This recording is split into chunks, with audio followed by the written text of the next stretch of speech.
ध्रुव से भीख मांगते वक्त तात्या भी भले ही नीचे गिर गया था, और बाद में जब वो ध्रुव से बदला लेगा तो ध्रुव को छोड़ेगा नहीं, वो ध्रुव को मार ही डालेगा।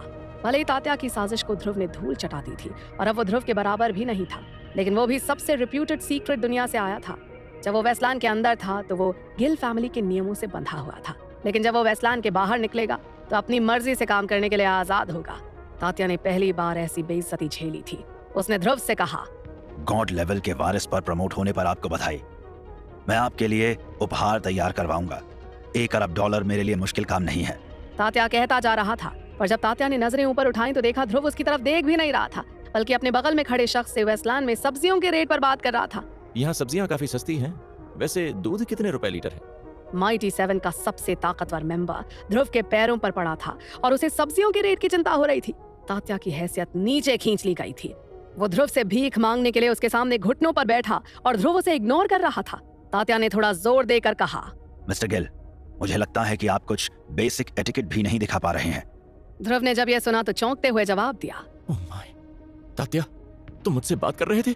मुझे लगा कि तुम वेस्टलैंड छोड़कर जा चुके हो। तात्या के अंदर अभी इसी समय ध्रुव को मारने की इच्छा हो रही थी। तात्या के बटलर ने जल्दी से उसे बीच में टोकते हुए कहा, मिस्टर गिल, हम अपने कबीले के मेंबर्स की डिजिटल करेंसी की सीक्रेट कीज को खत्म करने में आपसे मदद मांगने आए हैं। जिस पर ध्रुव ने लापरवाही भरे अंदाज में कहा, ओह, ये बहुत आसान है। इसे तो बहुत आसानी से किया जा सकता है। मैं अपने किसी छोटे मोटे टेक्नीशियन से इसे डिकोड करवा दूंगा। इतनी सी बात के लिए घुटने टेकने की क्या जरूरत मिस्टर केडिया? ध्रुव आज तात्या को जी भरकर बेइज्जत कर रहा था। ध्रुव की बात सुनकर बटलर ने जल्दी से तात्या को उठने में मदद करते हुए कहा, सर प्लीज खड़े हो जाइए। और उसके खड़े होने से पहले ध्रुव ने कहा, आमरा फैमिली के बहुत से मेंबर्स केडिया फैमिली के हाथों मारे गए। चाहे तुमने किया हो या वंश ने, आज तुम्हारे घुटने टेकने से मामला सुलझ नहीं सकता। तात्या ने अपने गुस्से को दबाने के लिए अपनी मुट्ठी भींच ली, पर वो कुछ कर नहीं सकता था। उसने पोलाइट होते हुए कहा, जरूर, ये मामला खत्म होते ही मैं पर्सनली माफी मांगने के लिए आमरा फैमिली से मिलूंगा। जिस पर ध्रुव ने कहा, ये सही है, आप काफी समझदार इंसान हैं मिस्टर केडिया। जब आमरा फैमिली का मुद्दा सुलझ जाएगा तो केडिया फैमिली की डिजिटल प्रोसेसिंग भी नॉर्मल हो जाएगी। तात्या गुस्से में था पर वो चुप रहा। उसने तुरंत अपने बटलर को आदेश दिया, आमरा फैमिली के साथ सभी इशू सुलझाने के लिए केडिया फैमिली के लोगों को मेरा आदेश भेजो। उनका अंतिम संस्कार, मुआवजा और मीडिया PR का पूरा खर्चा केडिया फैमिली उठाएगी। उसके बटलर ने सिर झुकाया और दोनों चले गए वेस्टलैंड के मालिक के घर पर। वेस्टलैंड का मालिक तात्या के जाने के बाद ध्रुव से बात करने के लिए उसे अपने घर लेकर आया था। ध्रुव के लिए खातिरदारी का सारा इंतजाम तैयार था। ध्रुव ने वेस्टलैंड के मालिक से कहा, कैसा कोइंसिडेंस है, मुझे भी आपसे बात करनी थी।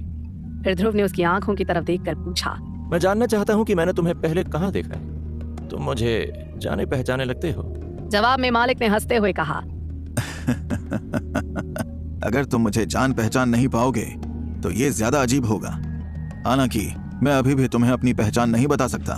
तो ध्रुव ने आगे कहा, गिल फैमिली मुझे गॉड लेवल के वारिस के रूप में प्रमोट करना चाहती है, पर अफसोस की बात है कि मुझे इसमें कोई दिलचस्पी नहीं है। मैं गिल फैमिली के सभी पदों से भी रिजाइन कर देना चाहूंगा। ध्रुव के मुंह से इतना सुनकर वो हैरान रह गया। ध्रुव के बगल में खड़ी अनिका भी हैरान थी। उसने सोचा नहीं था कि ध्रुव गॉड लेवल के उत्तराधिकारी के पद को मना कर देगा। मालिक ने हैरानी से पूछा, ये तुम क्या कर रहे हो? ध्रुव ने शांत भाव से जवाब दिया, बेशक मैं ऐसा करना चाहता हूँ। पर क्यों? ध्रुव ने हल्के से मुस्कुराते हुए उत्तर दिया, तुम्हें ये मुझसे बेहतर पता होना चाहिए। वेस्टलैंड लॉर्ड के हाव भाव धीरे धीरे कॉम्प्लेक्स होते चले गए। उसने सोचा ध्रुव ज्यादातर लोगों की तुलना में बहुत ज्यादा होशियार था। गिल ने ध्रुव को इतनी ऊंची पोस्ट दी थी तो जरूर कुछ सोचा होगा। कबीले के लीडर ने मालिक को कहा कि वो ध्रुव को कबीले के मेंबर्स को डिजिटल करेंसी के हिस्से पर काम करने पर मनाए। ध्रुव कबीले के लीडर के प्लान को समझ चुका था, इसलिए उसने गिल फैमिली को मना कर दिया। वेस्टलैंड के मालिक ने ध्रुव को याद दिलाया, तुमने प्रोज और कॉन्स दोनों के बारे में अच्छे से सोचा है? हाँ, मैं अच्छे से सोच कर बोल रहा हूँ। ये सही है ध्रुव, एक पावरफुल एरा आ रहा है और एक इंसान इसे अकेले नहीं संभाल सकता। ध्रुव ने अपना फोन निकालते हुए कहा, मैं आपकी चिंता समझ सकता हूँ, लेकिन मुझे तात्या की कोई परवाह नहीं है। जिस पर वेस्टलैंड के मालिक ने कहा, क्या तुम वाकई गिल फैमिली के दुश्मन बनना चाहते हो?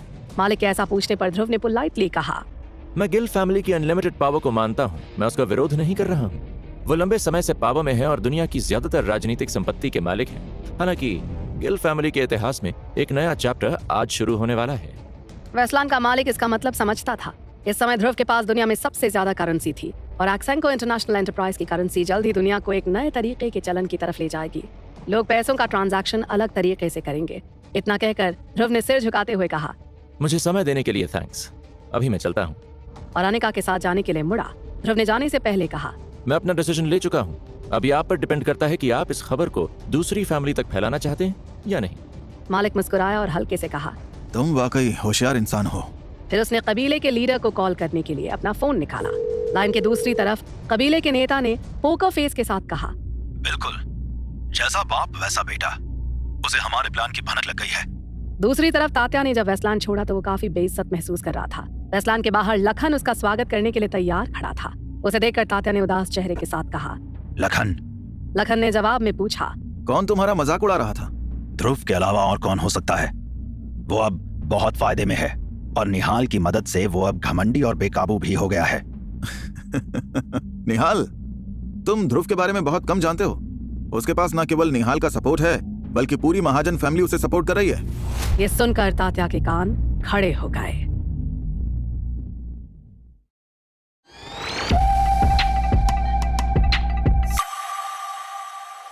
क्या तुम मजाक कर रहे हो? निहाल महाजन फैमिली का दुश्मन था क्योंकि उसने हरमन की मदद की थी। महाजन फैमिली के सभी लोग ध्रुव को सपोर्ट करने के लिए कैसे तैयार हो सकते हैं? तात्या ने समझ लिया था कि वेस्टलैंड कटोका के पास था और ध्रुव के वेस्टलैंड छोड़ने का इंतजार करना उसके लिए काफी था। लखन ने मुस्कुराते हुए आगे बताया, एक और बात, ध्रुव को हरमन की विदेशी संपत्ति विरासत में मिली थी। हरमन की संपत्ति कटोका को छोड़कर पूरी दुनिया में थी। तात्या लखन का मतलब बहुत अच्छी तरह समझता था। अब केवल बड़ा रिस्क उठाकर ही जीत की उम्मीद की जा सकती थी। केडिया फैमिली के शुरुआती दिनों में उनके पास न तो ताकत थी और न ही रुतबा। वो केवल अपने एंसेस्टर्स की ताकत के बल पर ही इस मुकाम पर पहुंचे थे। केडिया फैमिली ने बहुत मेहनत की थी जिसकी वजह से वो सालों से सत्ता के शिखर पर बने रहे। तात्या के साथ कुछ भी होना लगभग नामुमकिन था। जल्द ही ध्रुव को आज की बेइज्जती का बदला चुकाना पड़ेगा। लखन ने अपनी बात खत्म की और अपने फोन पर आए मैसेज पर नजर डाली। लखन की शक्ल देखकर तात्या ने कहा, ऐसा लगता है कि तुमको सबसे पहले जानकारी मिल जाती है। लखन मुस्कुराकर बोला, गिल फैमिली के बारे में इंफॉर्मेशन है। मुझे लगता है कि गिल और केडिया के बीच पहले से ही तनाव चल रहा था। ध्रुव के वेस्टलैंड छोड़ने के बाद मालिक ने अभी भी इस खबर को लीक होने से रोक दिया था। वेस्टलैंड कटोका के ठीक बगल में था जहां तात्या की ताकत बहुत ज्यादा थी। कुछ समय बाद अनिका और ध्रुव भी वेस्टलैंड से निकल गए। वहीं मोहनीश अभी भी वेस्टलैंड में रुका हुआ था। ध्रुव अभी भी कटोका जाना चाहता था। ध्रुव ने एक प्राइवेट यॉट ली थी। ध्रुव ने किसी की नजर में आने से बचने के लिए जानबूझकर सस्ती सी यॉट ली थी जिसमें उसके अलावा ज्यादातर मछुआरे ही सफर कर रहे थे। दिन बहुत अच्छे से कट गया। जैसे ही ध्रुव और अनिका सोने वाले थे उन्हें किसी सरसराहट की आवाज ने जगा दिया। अनिका ने ध्रुव से कहा, मुझे लग रहा है इस जहाज में कुछ गड़बड़ है। ध्रुव अनिका को देखकर मुस्कुरा दिया। अनिका ने ध्रुव को देखा। उसे विश्वास नहीं हो रहा था कि वो शांति से आराम कर रहा था। यॉट बड़ी थी, उसमें 10 कमरे थे जिसमें ज्यादातर में मछुआरे रुके हुए थे। इस समय उनके कमरे के बाहर से कदमों की आवाज गूंजी। दरवाजे के बाहर चाकू और लालची लोगों के साथ लोग खड़े थे। उनकी निगाहें ध्रुव के दरवाजे पर टिकी हुई थी, पर ध्रुव जानता था कि तेजा भी आसपास मौजूद है, इसलिए उसे किसी से कोई डर नहीं था। अनिका ने धीरे से ध्रुव से कहा, मुझे लग रहा है कि ये तात्या हो सकता है। वो हमें ऐसे जाने नहीं देगा। पर ध्रुव बिल्कुल बेखौफ था। उसने जवाब दिया, वो यहाँ नहीं होगा। हम अभी वेस्टलैंड से बहुत दूर नहीं आए हैं। तात्या इतना मूर्ख नहीं है कि हम पर यहाँ हमला करे। चिंता मत करो, जब मैं वेस्टलैंड में था तो किसी ने मुझे फोन किया था। अनिका ने पूछा, तुम्हें किसने कॉल किया था? तेजा ने। ध्रुव ने लापरवाही से जवाब दिया। इतनी देर में वो हथियार बंद लोग ध्रुव के कमरे में आ गए। उनके कैप्टन ने जोर से हंसते हुए कहा, तुम मरने वाले हो बच्चे। तुम्हारे साथ ये लड़की भी अच्छी लग रही है। चिंता मत करना, मैं तुम्हारे मरने के बाद उसके साथ नरमी से पेश आने का वादा करता हूँ। कैप्टन ने अंदर आते ही सारा माहौल अपने कब्जे में ले लिया। ध्रुव आराम से आगे बढ़ा और अनिका को अपने पीछे खींचकर खुद अनिका की ढाल बनकर खड़ा हो गया। ध्रुव उसकी धमकी से बेपरवाह था। उसने कब्जे में ले लिया। ध्रुव आराम से आगे बढ़ा और अनिका को अपने पीछे खींचकर खुद अनिका की ढाल बनकर खड़ा हो गया। ध्रुव उसकी धमकी से बेपरवाह था। उसने सभी हथियार बंद लोगों को देखकर कहा, अगर तुम मुझसे अभी माफी मांग लो तो मैं तुम्हें आसान मौत दूंगा, नहीं तो। ध्रुव की बात खत्म होने से पहले ही उन लुटेरों के कैप्टन ने कहा, तुम्हारी हिम्मत कैसे हुई? हम तुमसे माफी मांगेंगे। वो ध्रुव की ओर लपकने वाला था कि अचानक उसे खतरे का एहसास हो गया। उसने पीछे मुड़कर देखा। उसके सभी साथियों की लाश पड़ी थी। उसे ये समझ में नहीं आ रहा था कि कुछ सेकंड्स के अंदर क्या हो गया। अभी 3 सेकंड पहले तो सब कुछ नॉर्मल था। वो ध्रुव और अनिका के कमरे में आ गए थे, सब कुछ ठीक था, पर केवल 3 सेकंड में उसके 10 साथी मार डाले गए थे। यॉट के सभी लोग और कैप्टन का ग्रुप पानी में गायब हो गया था, जिससे वहां सन्नाटा छा गया, मानो विशाल महासागर ने उन्हें निगल लिया हो। अनिका ने अपनी निगाहें पीछे घुमाई। उसके चेहरे पर डर था। जब ध्रुव ने अनिका की घबराहट देखी तो उसने कहा, चिंता मत करो। इतना सुनकर अनिका चुप हो गई। उसके सामने खड़े कैप्टन ने धीमी आवाज में कहा, इतना घमंड भी अच्छा नहीं है। तुम मेरे बहुत करीब हो, इसलिए तुम्हारा बचकर भागना मुश्किल है। इतना कहकर उसने अपनी तलवार बाहर निकाल ली। उसे देखकर अनिका का कमजोर शरीर कांप उठा।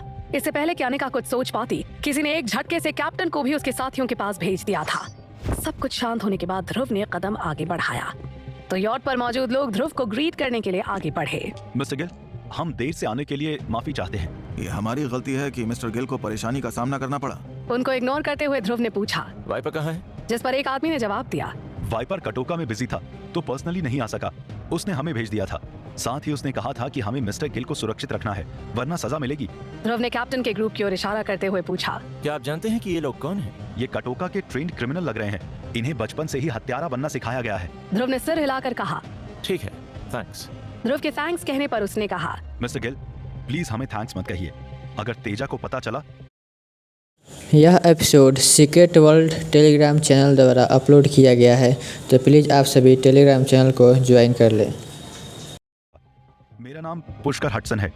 तेजा से मिलने के बाद मैं यहाँ आया हूँ। कोई भी जरूरत हो प्लीज हमें ऑर्डर दें। ध्रुव ने पुष्कर के कंधे को थपथपाया और उनके जहाज पर चढ़ गया। कुछ घंटों के बाद ध्रुव किनारे पर पहुंचने वाला था, तभी पुष्कर ने आकर कहा, मिस्टर गिल, आपके लिए कार तैयार है, हम आपको तेजा के पास ले जाएंगे। जिस पर ध्रुव ने कहा, इसकी कोई जरूरत नहीं है। जब भी मैं कटोका जाता हूँ तो वो सबसे ज्यादा खुश होता है। ध्रुव जानता था कि तेजा कटोका किसी खास मकसद से आया था। ध्रुव के फोन पर एक लड़की की तस्वीर थी। ध्रुव तेजा से उसका पता लगाने के लिए कहना चाहता था। अनिका उस लड़की को जानती थी। अनिका ने उसे आधार भाटिया की छोटी बहन वंशिका भाटिया बताया था। ध्रुव वंशिका को ढूंढ रहा था, इसलिए वो इतनी जल्दी यहाँ कटोका में आ गया था। पुष्कर ने तस्वीर देखी, उसे कुछ अजीब लगा। उसने कहा, आप इस लड़की की तलाश कर रहे हैं? फिर उसने अनिका की ओर देखकर कहा, मिस्टर गिल, चिंता ना करें, मैं ये तस्वीर अभी एम्बेसी भिजवा दूंगा। जिस पर ध्रुव ने हंसते हुए कहा, अगर वो लोग ढूंढ ही लेते तो तुम्हारी मदद की जरूरत ही क्यों पड़ती? मैंने सभी एग्जिस्टिंग रूट की जांच करवा ली है, लेकिन उसका कोई रिकॉर्ड नहीं मिला। वो स्मगलर की मदद से बाहर भेजी गई होगी या खुद चलकर आई होगी, अभी मुझे कुछ नहीं पता। अनिका ये सुनकर हैरान थी। ध्रुव ने आगे कहा, उसके पास कुछ ऐसा है जो मेरे लिए कुछ बहुत इम्पोर्टेंट है। हमें उसे किसी और से पहले ढूंढना है। पुष्कर ने ये सुनकर भरोसा दिलाया। मिस्टर गिल, आप बेफिक्र रहें, मैं ये काम पूरा कर दूंगा। पुष्कर के जाने के बाद अनिका ने पूछा, क्या वंशिका भाटिया भाग गई है? ध्रुव ने सिर हिलाया और बताया कि जसविंदर के आदमियों को चोट लगी थी। वंशिका भाटिया को कम मत समझना, वो आम लड़कियों जैसी नहीं है। अनिका ने फिर पूछा, वो अब क्या करने जा रही है? मुझे नहीं पता, लेकिन इसका आधार भाटिया से कुछ लेना देना जरूर है। ध्रुव के चेहरे पर चिंता थी, जिसे देखकर अनिका ने पूछा, क्या तुम कहना चाह रहे हो कि डिजिटल करेंसी की सीक्रेट की उसके हाथ में है? ध्रुव ने सिर हिलाया।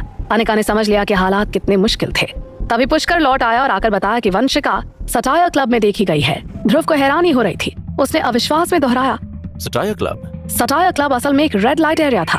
पुष्कर ने कंफर्म करते हुए कहा, हाँ, सटायर क्लब। ध्रुव ने हैरानी से पूछा, वो वहाँ क्यों जाएगी?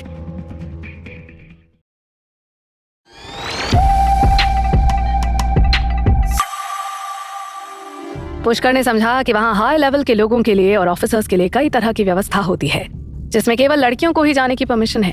अनिका ने हैरानी से पूछा, क्या उसे किसी ने धमकाया होगा? चलो एक बार देखते हैं। पुष्कर ने जल्द ही एक कार तैयार करवाई और वो सभी सटायर क्लब की ओर चल पड़े। सटायर क्लब कटोका के रेड लाइट एरिया में था। पुष्कर ने कहा, वो जो सबसे ऊंची बिल्डिंग है वही सटायर क्लब है। वहाँ एंट्री के लिए लगभग $2 लाख लगते हैं। इसके साथ ही पुष्कर ने ध्रुव को एक आईडी कार्ड और एक क्रेडिट कार्ड दिया, क्योंकि ध्रुव के पास यहाँ की करेंसी थी नहीं। ध्रुव ने आईडी कार्ड लिया और तेजी से चल दिया। अनिका भी उसके पीछे चल दी, लेकिन ध्रुव पहले ही अंदर जा चुका था, पर अनिका को बाहर ही रोक दिया गया। अनिका ने झुंझलाहट में गेट कीपर से कहा, तुम क्या कर रहे हो? जवाब में दरवाजे पर खड़े आदमी ने कहा, वाह ब्यूटी, क्लब में यू आर नॉट वेलकम।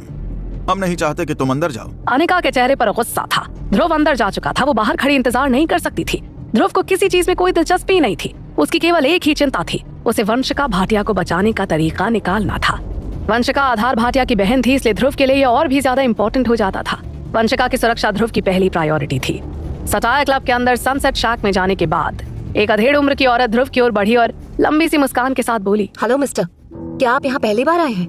हाँ। ध्रुव ने सिर हिलाया, जिस पर उसने फिर से पूछा, मुझे बेझिझक बताइए कि आप यहाँ क्या चाहते हैं? ध्रुव ने अपना फोन निकाला और वंशिका की फोटो दिखाते हुए कहा, मुझे इस लड़की की चाहत यहाँ खींच लाई है। मुझे इससे प्यार हो गया है। क्या वो यहाँ है? उस लेडी ने फोटो पर एक नजर डाली और फिर ध्रुव की ओर देखा। वंशिका सनसेट शैक में मौजूद थी और उसने अपने पहले दिन ही यहाँ अच्छा इंप्रेशन भी डाला था। एक पतली और लंबी लड़की जिसका चेहरा बहुत खूबसूरत था। लोग उसे पसंद कर रहे थे। उस लेडी ने धीरे से कहा, सॉरी टू से, आपका ये तरीका काम नहीं कर पाएगा। आज दोपहर को बहुत से लोग उसे ढूंढने आए थे, लेकिन वो आपसे भी बहुत ज्यादा परेशान थे। अब वो लड़की यहाँ नहीं है। क्या आप जानते हैं क्यों? ये सुनकर ध्रुव ने गुस्से से कहा। मुझे नहीं पता, पर वो न मिली तो अच्छा नहीं होगा। जिस पर वो लेडी मुस्कुराते हुए बोली, अच्छा नहीं होगा? इसका क्या मतलब है? क्या तुमको लगता है कि हम किसी से डरते हैं? इतना कहते ही उसका शरीर एक सेकंड के लिए कांप उठा। ध्रुव की आंखें देखकर उसे लगा कि उसकी जान निकल जाएगी। ध्रुव बहुत गुस्से में था। वो उस लेडी के पास जाकर बोला, मेरे साथ खिलवाड़ मत करो। अगर तुमने फिर से मेरे साथ खिलवाड़ किया तो तुम खून उगलते हुए यहीं मरी मिलोगी। ध्रुव की धमकी ने महिला को डरा दिया था। उसकी समझ में तुरंत आ गया था कि ध्रुव आम इंसान नहीं था। बिल्डिंग के अंदर कई गार्ड्स तैनात थे, लेकिन ध्रुव की हरकत ने दिखा दिया था कि उसे किसी को भी वश में करने के लिए किसी हथियार की जरूरत नहीं थी। जिस पर उस लेडी ने घबराते हुए कहा, ठीक है, मैं तुम्हें वहाँ ले जाऊंगी। इतना कहकर उसने अपने लोगों को इशारा किया। जल्दी करो, पुनीत देसाई को बता दो। इतना कहकर वो लेडी ध्रुव को वंशिका भाटिया के कमरे में ले गई। वंशिका भाटिया ध्रुव को देखकर दंग रह गई। उसने हैरानी से कहा, तुम यहाँ क्या कर रही हो? जिस पर ध्रुव ने आराम से कहा, तुम्हारे भाई ने मुझे तुम्हारी जिम्मेदारी दी थी और तुम्हारी प्रोटेक्शन करने के लिए कहा था। मैं तुम्हें इधर उधर ऐसे भटकने नहीं दूंगा। वंशिका भाटिया ने हैरानी से कहा, क्या तुम पागल हो? तुम्हें वेस्टलैंड में होना चाहिए था। ये बहुत इम्पोर्टेंट इवेंट था। ध्रुव ने कंधे उचकाते हुए कहा, मुझे किसी चीज से कोई मतलब नहीं, मुझे वही करना है जिसका मैंने वादा किया था। इतना कहते ही ध्रुव ने वंशिका के कंधे पर अपना हाथ रखा। वंशिका भाटिया काफी लंबे समय से ये प्लान बना रही थी। उसने अपने आप को ध्रुव की पकड़ से आजाद किया और भाग निकली। अपने लक्ष्य को पाने के लिए उसे बस थोड़ी सी दूरी तय करनी थी। इस समय सनसेट शैक के बाहर भारी भारी कदमों की आवाज सुनाई दी। कटोका लड़ाकों ने एंट्रेंस गेट को घेर लिया था। वो अधेड़ उम्र की औरत पीछे हटते हुए बोली, तुम मुसीबत में हो। बाहर एक पल में पूरी गली में सन्नाटा छा गया। बाहर की तरफ कदमों की आहट सुनते ही वंशिका ने गुस्से से ध्रुव की तरफ देखा।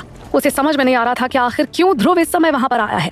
उसकी स्ट्रैटेजी सक्सेसफुल होने ही वाली थी, लेकिन अब न सिर्फ उसका प्लान बर्बाद हो गया है, बल्कि अब हो सकता है कि वो लोग कभी भी कटोका को छोड़कर न जा पाएं। जिस तरह से बाहर भारी कदमों की आवाज थी, उसके हिसाब से अंशिका इस बात के लिए श्योर थी कि उनसे निपटने के लिए अच्छी खासी आर्मी आ रही है। बाहर से आ रही कदमों की आवाज सुनने के बाद वो अधेड़ उम्र की औरत भी तुरंत ही कमरे से बाहर निकल गई। दरवाजे के बाहर सटायर क्लब का सबसे ज्यादा पॉपुलर आदमी नीरव मोदी खड़ा हुआ था। नीरव, मिस्टर देसाई कहाँ है? मिस्टर देसाई कोई ऐसे आदमी नहीं है जिनसे तुम जब चाहो तब मिल सकती हो। नीरव की बात सुनकर उस अधेड़ उम्र की औरत ने फिर आगे और कुछ नहीं कहा और केवल अपना सिर झुका दिया। नीरव ने अपनी आंखों में नफरत के साथ उस औरत को देखा और फिर उसके बगल से होता हुआ ध्रुव की तरफ चला गया। लड़के, तुम जानते हो कि ये कौन सी जगह है? तुम्हारी हिम्मत कैसे हुई यहाँ पर मुसीबत खड़ी करने की? क्या ये सटायर क्लब नहीं है? और उसके बावजूद तुम यहाँ पर आए हो? ये लड़की वंशिका मेरी बहन है। मिस्टर देसाई को जो कोई पसंद आ जाता है वो फिर उनका होता है, फिर चाहे वो तुम्हारी बहन हो या फिर तुम्हारी पत्नी। लगता है फिर हमारा आगे और कुछ डिस्कस करना बेकार होगा। ये क्या बकवास कर रहे हो तुम खुद को समझते क्या हो?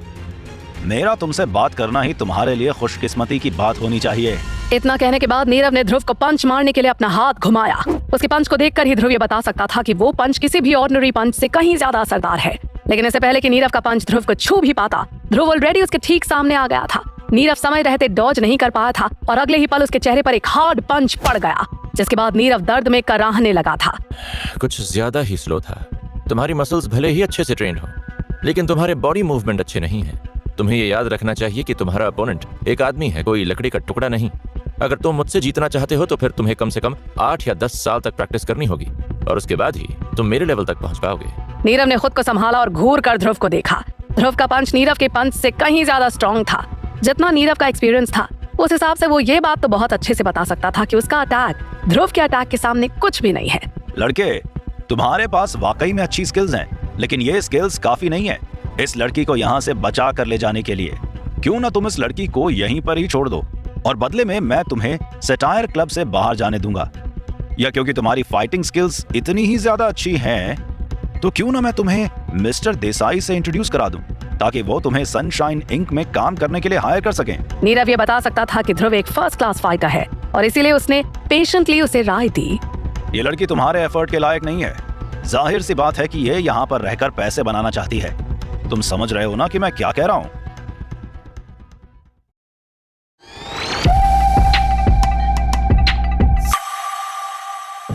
कटोका में लड़कियों का रेड लाइट एरिया में काम करना शर्मनाक नहीं माना जाता था। यहाँ तक कि कॉलेज स्टूडेंट्स भी पैसों के लिए अपनी मर्जी से वहाँ पर काम करते थे। ये सही कह रहा है। तुम क्यों मुझे लेकर जाना चाहते हो? मैं तुम्हारी बहन नहीं हूँ। वंशिका की बात सुनकर ध्रुव की भौहें सिकुड़ गईं। तुम पागल हो? मैं ना तो तुम्हें जानती हूँ और ना ही तुम्हारी बहन को। अगर तुम ये सब कुछ करके मेरे साथ फ्लर्ट करने की कोशिश कर रहे हो तो मुझे ये सब कुछ पसंद नहीं है। वंशिका की आवाज इतनी ज्यादा तेज थी कि कमरे में हर कोई उसकी आवाज सुन पा रहा था। लेकिन इससे पहले कि वो अपनी बात खत्म कर पाती, ध्रुव ने उसका हाथ पकड़ लिया। कमीने, छोड़ो मुझे, जाने दो मुझे। अगर तुमने मुझे जाने नहीं दिया तो मैं तुम्हें छोड़ूंगी नहीं। उसके बाद वंशिका ने कस के ध्रुव के हाथ पर काटा, जिसकी वजह से उसके हाथ में ब्लड आ गया। लेकिन ध्रुव अभी भी उस पर अपनी पकड़ को जाने देने के लिए तैयार नहीं था। ये देखकर वंशिका दंग रह गई थी। उसके बाद उसने अपनी दयनीय नजरों से ध्रुव को देखा, इस उम्मीद में कि ध्रुव को शायद उस पर तरस आ जाएगा। लेकिन ध्रुव के चेहरे पर कोई एक्सप्रेशन नहीं था, पर हाँ, उसके चेहरे पर थोड़ी बेचैनी जरूर थी। कोई और है जो मुझे रोकना चाहता है? अगर नहीं तो फिर मैं इस लड़की के साथ यहाँ से जा रहा हूँ। मैंने सोचा था कि मैं तुम्हें जाने दूंगा, लेकिन अब क्योंकि तुमने जिद पकड़ ही ली है, तो फिर अब तुम्हारे साथ जो होगा उसके लिए मुझे दोष मत देना। इतना कहने के बाद नीरव ने फिर अपना फोन निकाला और एक कॉल लगाया। जैसे ही नीरव अपना फोन निकालकर कॉल लगाने वाला था, उसके आदमियों ने तुरंत ही एक कदम पीछे की तरफ ले लिया, क्योंकि वो जानते थे कि नीरव मिस्टर देसाई यानी पुनीत देसाई को फोन लगाने जा रहा है। सब जानते थे कि पुनीत देसाई का गुस्सा काफी ज्यादा खराब था। अगर उसे पता चला कि जिस लड़की के साथ वो आज की रात बिताने वाला था उसे कोई और लेकर जा रहा है, तो कोई सपने में भी नहीं सोच सकता था कि पुनीत उस आदमी का क्या हाल करेगा। जैसा तुम्हें ठीक लगे। लड़के, अब जो कुछ भी होगा उसके जिम्मेदार तुम खुद होगे। मुझे डर है कि आज की रात तुम्हारी जिंदगी की आखिरी रात होगी। उसके बाद नीरव ने बिना किसी हिचकिचाहट के फोन लगा दिया। मिस्टर देसाई, सनसेट शैक पर कुछ हुआ है, प्लीज जल्दी से आ जाइए। इतना कहने के बाद नीरव ने फोन काट दिया और उसके आदमियों ने ध्रुव को वहां से जाने से रोकने के लिए उसे घेर लिया। दूसरी तरफ सनसेट शैक के बाहर अनिका ये देखकर हैरान थी कि ध्रुव का किसी के साथ झगड़ा हो रहा है। लेकिन फिर अनिका ये भी जानती थी कि चाहे कुछ भी हो जाए, लेकिन ध्रुव वंशिका को वहां से ले जाकर ही मानेगा, क्योंकि उसने आधार से वादा किया है। तभी उसी समय पुष्कर वहां अनिका के पास आया। क्या हुआ? ध्रुव को कुछ हो गया है। देखो, चिंता मत करो, तेजा जल्दी ही यहाँ पर आ जाएगा। तुम समझ नहीं रहे हो। उन्होंने कहा है कि ध्रुव ने पुनीत देसाई को नाराज किया है। मैंने पता लगाया है कि पुनीत सनशाइन इंक डॉट का बॉस है। जब अनिका गिल एम्पायर में थी तब वो कठोता एरिया की असिस्टेंट थी, लेकिन क्योंकि उसका स्टेटस बहुत बड़ा नहीं था, इसलिए अगर वो उनके अगेंस्ट जाने के लिए राजी होती भी है तब भी कोई उसे सीरियसली नहीं लेगा। ओह, पुष्कर का ये एक शब्द काफी था इस बात को दिखाने के लिए कि उसका करंट मूड क्या है। उसे देखकर ऐसा लग रहा था जैसे वो अनिका से ये पूछ रहा हो कि पुनीत स्ट्रांग है या नहीं। लेकिन फिलहाल के लिए अनिका के पास पुष्कर के इस सवाल का कोई जवाब नहीं था और इसलिए फिलहाल वो कुछ भी कहने की हालत में नहीं थी। इस तरफ नीरव के फोन लगाने के तुरंत बाद सनसेट शाक को लोगों ने घेर लिया था, लेकिन उस समय सिचुएशन पहले से अलग थी।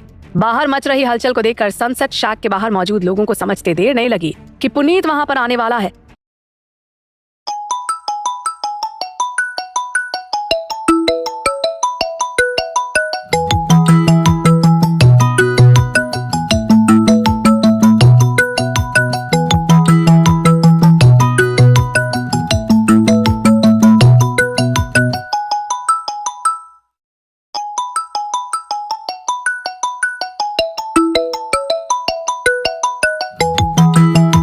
और इसीलिए वो लोग चुपचाप वहां से चले गए। लड़के, तुमने अपनी सभी स्किल्स बेकार कर दी। लेकिन ध्रुव न तो अपनी जगह से हिला और ना ही उसने नीरव को कोई जवाब दिया।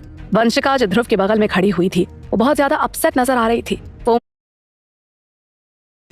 लेकिन ध्रुव न तो अपनी जगह से हिला और ना ही उसने नीरव को कोई जवाब दिया। वंशिका जो ध्रुव के बगल में खड़ी हुई थी वो बहुत ज्यादा अपसेट नजर आ रही थी। वो उम्मीद कर रही थी कि पुनीत के लोग ध्रुव को सबक सिखाएं, लेकिन वो ये भी जानती थी कि पुनीत के लोग बहुत ही ज्यादा बेरहम हैं और हो सकता है कि वो ध्रुव को भी जान से मार डालें। ध्रुव ने इससे पहले कई बार वंशिका की जान बचाई थी और इसीलिए वंशिका नहीं चाहती थी कि ध्रुव की मौत हो। भले वो बाहर से ध्रुव से नफरत करती हो, लेकिन अंदर से वो अच्छे से जानती थी कि ध्रुव ने हमेशा उसका भला चाहा है। तुम्हें अभी इसी वक्त यहाँ से जाना होगा, नहीं तो जब पुनीत यहाँ पर आएगा तो तुम्हारा बहुत बुरा हाल होगा। चिंता मत करो, मैं मरूंगा नहीं। ध्रुव की बात सुनकर वंशिका खींच सी गई थी। वो अच्छे से जानती थी कि ध्रुव कितना ज्यादा जिद्दी हो सकता है। 10 मिनट के बाद सनसेट शैक्स में कुछ और लोगों के कदमों की भारी आवाज सुनाई दी। वो सुनकर सबको समझते देर नहीं लगी कि पुनीत वहां पर आ चुका था। दूसरी तरफ सनसेट शैक के बाहर एक रेड फरारी एंट्रेंस पर पार्क हुई और अगले ही पल उसमें से एक आदमी ट्रेडिशनल वॉरियर कपड़े पहनकर उतरा। भले वो देखने में पतला नजर आ रहा था, लेकिन उसकी आंखों में खून सवार था। मिस्टर देसाई, आप फाइनली आ गए। कहाँ हैं वो लोग? जिस लड़के ने मुश्किल खड़ी करी है वो अंदर है। उन दोनों को मेरे विला में लेकर आओ। पुनीत की बात सुनकर उस अधेड़ उम्र की औरत ने हाँ में अपनी गर्दन हिला दी। उसके बाद फिर पुनीत चलता हुआ नीरव के पास गया। I am sorry mister Desai, मैंने इसे अच्छे से नहीं संभाला। ठीक है। इतना कहने के बाद पुनीत फिर उसके बगल से होकर निकल गया। उसकी पर्सनालिटी और उसके बोलने का तरीका दोनों ही बेरहम थे। मिस्टर देसाई, नहीं, प्लीज मेरे साथ ऐसा मत करिए, मुझे जाने दीजिए। ये सारी की सारी मुसीबत इस लड़के ने खड़ी की है। लेकिन पुनीत ने कुछ और नहीं कहा और नीरव की तरफ बढ़ना जारी रखा। कुछ ही समय के बाद सभी को नीरव की दर्दनाक चीख सुनाई दी और वो नजारा उन सभी को देखने को मिला जिसे देखकर सबके रोंगटे खड़े हो गए।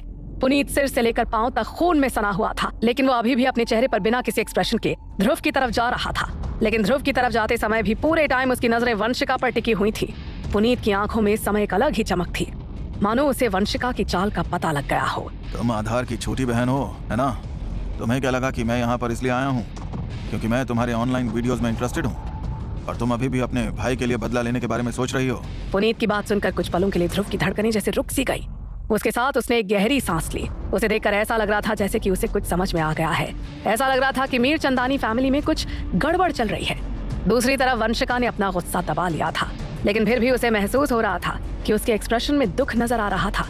तभी अचानक से वंशिका अपने हाथों में एक शार्प खंजर लिए हुए गुस्से में गुर्राती हुई तेजी से पुनीत की तरफ बढ़ी, लेकिन इससे पहले कि वंशिका पुनीत तक पहुंच पाती, उसका खंजर ऑलरेडी 2 टुकड़ों में टूट गया था।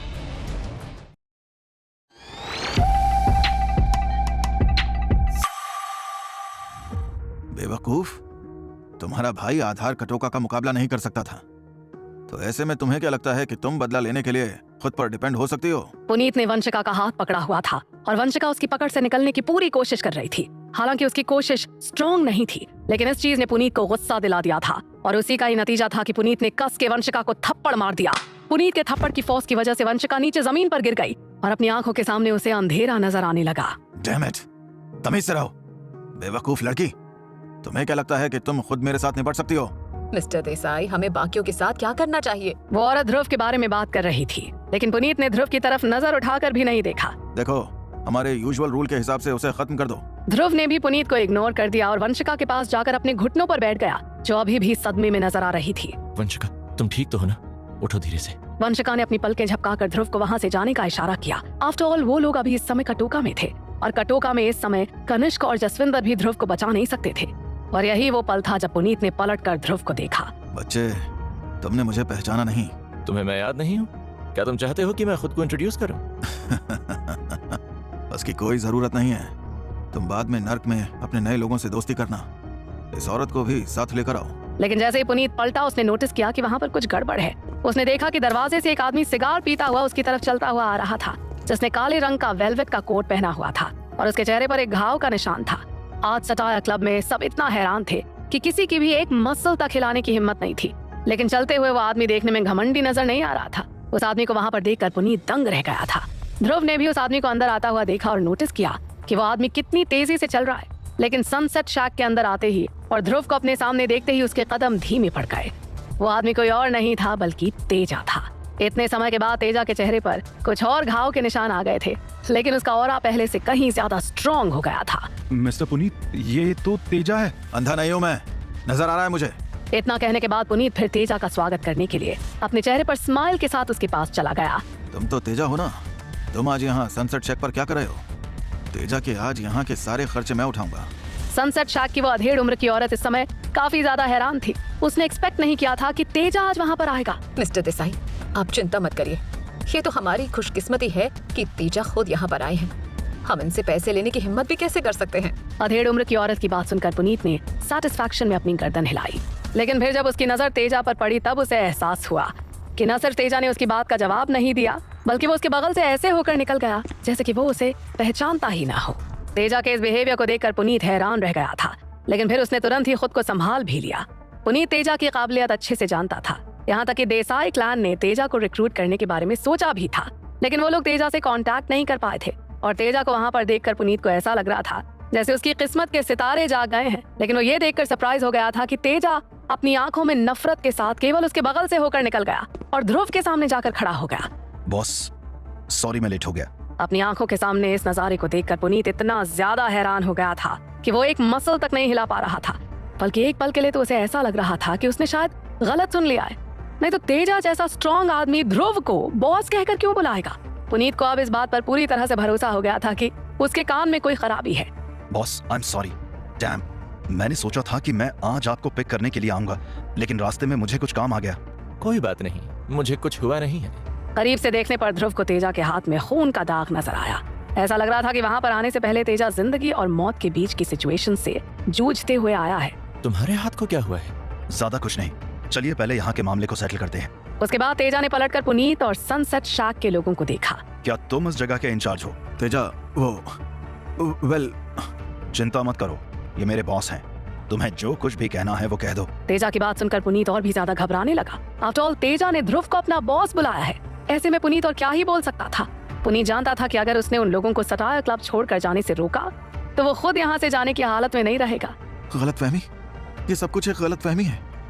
दरअसल मुझे एक लड़की पसंद आई थी, लेकिन मैंने ये एक्सपेक्ट नहीं किया था कि वो हमारे बॉस की छोटी बहन है। क्या इत्तेफाक है ना? पुनीत की ऐसी हालत देखकर ध्रुव, जो उन लोगों के बगल में खड़ा हुआ था, वो भी हैरान रह गया था। ध्रुव अच्छे से जानता था कि तेजा बहुत ज्यादा पावरफुल हो गया है। यहाँ तक कि जब वो दिल्ली में भी था तब भी उसका नाम ही काफी था डर के मारे सबके रोंगटे खड़े करने के लिए। ध्रुव भी अपनी आंखों के सामने के नजारे को देखकर शॉक था। कुछ हद तक तेजा वाकई जसविंदर से आगे निकल गया था और फिर अगले ही पल तेजा ने पुनीत को जोरदार थप्पड़ मार दिया। इत्तेफाक? तुम्हें क्या लगता है कि तुम इतने क्वालिफाइड हो कि मेरे बॉस के साथ इत्तेफाक रखो? हाँ, ये मेरी गलती है। I am sorry. दफा हो जाओ और दोबारा मुझे अपना चेहरा मत दिखाना। तेजा की बात सुनकर पुनीत ने फाइनली राहत की सांस ली, मानो वो अभी अभी बहुत बड़ी मुसीबत से बचकर बाहर निकला हो। थैंक यू तेजा, मैं अभी इसी वक्त यहाँ से चला जाऊंगा। आपका सनशाइन इंक में हमारे रिस्पेक्टेड गेस्ट के तौर पर हमेशा ही स्वागत रहेगा। तेजा ने फिर दोबारा पलटकर पुनीत को देखा भी नहीं। उसकी नजरों में पुनीत कचरे के एक टुकड़े के अलावा और कुछ भी नहीं था। पुनीत वहाँ से जाने ही वाला था कि तभी ये यहाँ से जा नहीं सकता है। ध्रुव की आवाज सुनते ही पुनीत के कदम वहीं के वहीं रुक गए। आफ्टर ऑल तेजा ने उसे जाने के लिए कह दिया था, और अगर तेजा ने जाने के लिए कह दिया है तो फिर खुद डेविल भी उन्हें छू नहीं सकता था। यह episode story world Telegram channel द्वारा अपलोड किया गया है, तो आप सभी प्लीज़ इस चैनल को ज्वाइन कर लें। ध्रुव की इतनी हिम्मत थी कि उसने तेजा के ऑर्डर पर अपना ऑर्डर दे दिया। बॉस, क्या हुआ? मुझे शक है कि इस आदमी का आधार की मौत के साथ कोई लेना देना है। तेजा ने फिर आगे ध्रुव से कोई सवाल नहीं किया और तुरंत ही पुनीत का रास्ता रोककर खड़ा हो गया। देखो, तुम मुझ पर बेवजह शक कर रहे हो। ध्रुव ने पलटकर कुछ नहीं कहा। उसका शक अब तक इतना पुख्ता नहीं हुआ था। तभी ध्रुव को छुपे खड़ा देखकर पुनीत ने एक बार फिर तेजा से कहा, तेजा, ये तुम क्या कर रहे हो? तुमने कहा था कि तुम मुझे जाने दोगे, तो फिर तुम अपना वादा क्यों तोड़ रहे हो? भाड़ में जाओ। अगर मैं यहाँ से जाने देना चाहता हूँ तो तुम यहाँ से जा सकते हो, और अगर मैं ऐसा नहीं चाहता हूँ तो फिर तुम तो क्या, तुम्हारी रूह भी यहाँ से नहीं जा सकती है। तुम क्या करने की कोशिश कर रहे हो? वैसे भी तुम मेरा क्या कर सकते हो? क्या तुम श्योर हो कि तुम हमें और देसाई क्लैन को प्रोवोक करना चाहते हो? बहुत ही खराब बात हो जाएगी ये, है ना? फिर तो मेरे पास एक ही चॉइस रहेगी, और वो ये कि मैं किसी के द्वारा पूरे के पूरे देसाई क्लान का सफाया करवा दूं। उससे मेरी अच्छी खासी मेहनत बच जाएगी। तेजा की बात सुनने के बाद पुनीत डर के मारे और भी ज्यादा कांपने लगा। तेजा ने इस समय बहुत ही बड़ी बात कह दी थी, लेकिन फिर पुनीत ये भी जानता था कि भले ये बात सुनने में अविश्वसनीय लगे, लेकिन तेजा को ऐसा करने में कोई प्रॉब्लम नहीं होगी।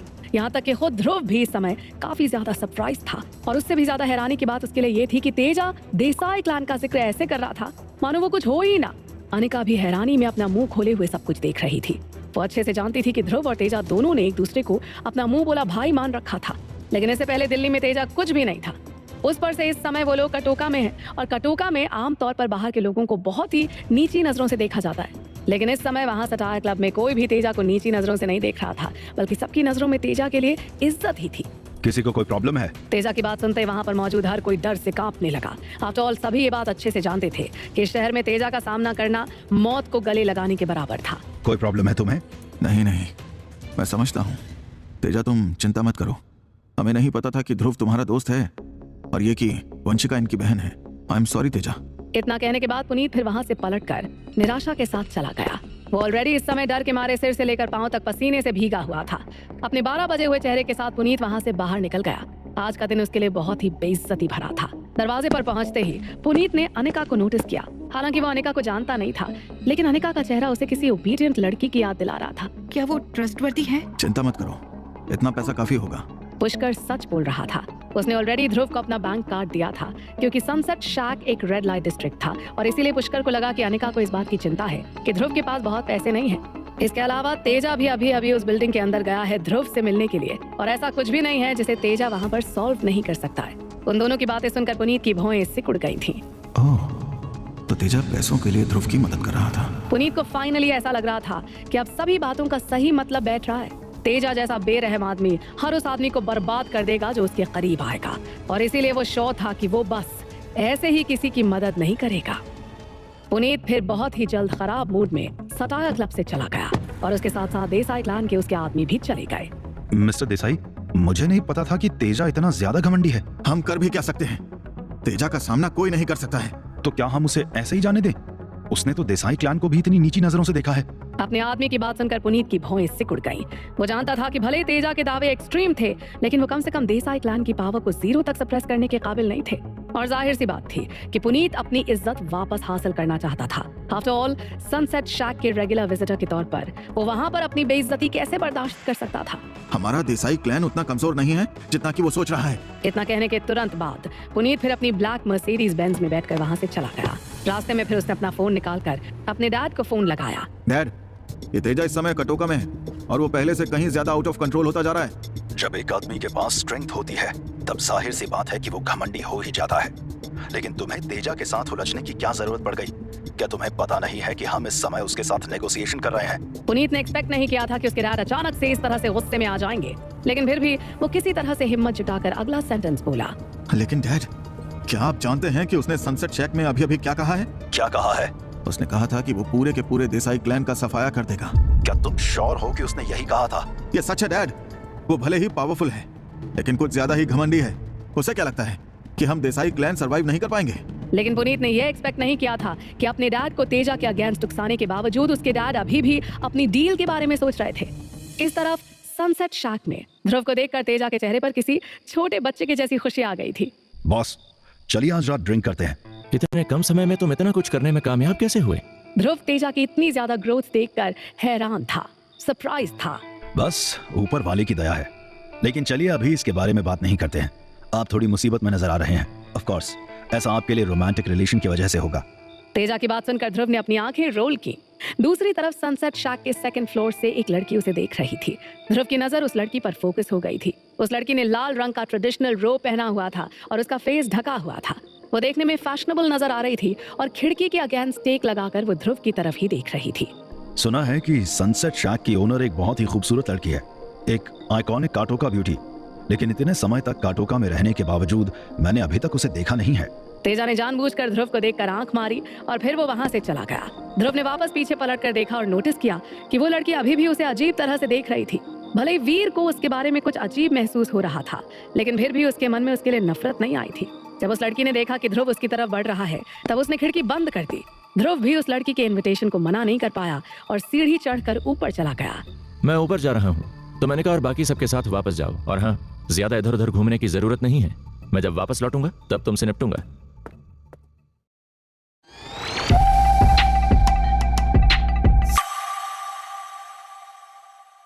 वंशिका को इंस्ट्रक्शंस देने के बाद ध्रुव फिर सनसेट शैक में ऊपर चला गया। सनसेट शैक में 7 फ्लोर्स थे और वो लड़की 7th फ्लोर पर मौजूद थी।